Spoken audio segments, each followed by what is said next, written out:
está acontecendo para o Banco do Brasil cair tanto? E o que você vê, Gustavo? Como nosso governo está com uma sede muito grande de recursos, toda empresa pública agora é um alvo. É uma ação para ser considerada, sim, mas com um percentual pequeno na carteira, não para fazer um all-in ali, porque a frustração pode ser grande diante do evoluir das notícias que nós temos. Não tem como não falar sobre Banco do Brasil. Sim.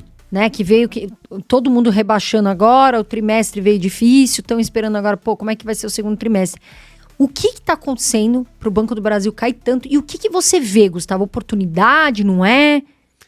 Vamos lá, eu não gosto de recomendações, né, por não ser analista CNPI, não sou economista, mas tradicionalmente, aí são diretrizes que a gente adota no planejamento financeiro, nossos alunos começam a investir em ações e aí algumas diretrizes são importantes. Uma delas é muito cuidado ao investir em empresas públicas. Ainda não estou considerando a questão econômica do Banco do Brasil, mas o que é ser gerido, ter uma participação relevante do governo brasileiro numa empresa como o Banco do Brasil, que é a possibilidade de ingerência, né, o que torna uma ação sólida, né? O que faz com que empresas como Itaúsa, Itaú e BTG e algumas Suzano, enfim, Klabin, são empresas que são duradouras, né, no seu papel na Bolsa e na previsibilidade de suas ações, é justamente a governança corporativa, é a questão do planejamento ser estabelecido e ser cumprido.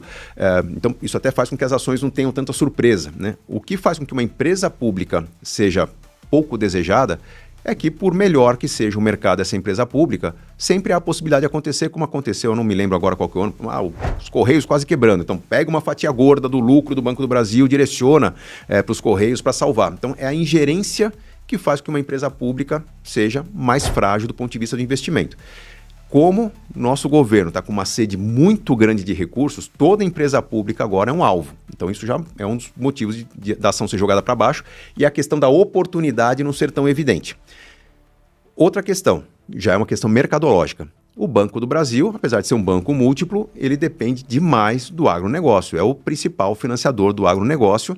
É um agronegócio que tem seus altos e baixos por causa de safra, um ano não foi tão bom, faltou chuva, mas esse ano está especialmente crítico, principalmente em função do crescimento dessa onda da guerra tarifária. Então, quando a gente falou agora há pouco que o mercado da carne está desmoronando, o mercado do suco de laranja está desmoronando, a cana ainda menos afetada, mas vai ser afetada de alguma forma. Tudo isso faz com que o risco de inadimplência fique muito maior. Então, isso puxa o resultado do Banco do Brasil, a expectativa para baixo. Aí tem um fator oportunidade, que a partir do momento que se negocia, que a diplomacia vence, que essas imposições de tarifas são rebaixadas, volta uma expectativa melhor. Então, aí tem um fator oportunidade interessante. Então, eu não acho que é uma grande oportunidade por ser uma empresa pública, mas o aspecto mercadológico é algo muito factoide. Quando se lança um decreto que vai se tributar em outro país, o que está se falando, na verdade, estou forçando vocês a sentarem aqui e negociar. Sai numa negociação, eu acho que a ação tem uma puxadinha para cima. Nesse momento, vamos dizer assim, se fossem seus alunos, você falaria, não, eu acho que é um momento que pode ser bom para compra. Ou não, gente, vamos observar mais, vamos ser mais neutro. Na nossa última conversa nós falamos sobre criptoativos, né? Que, você é contra criptoativos? Não, eu não sou contra.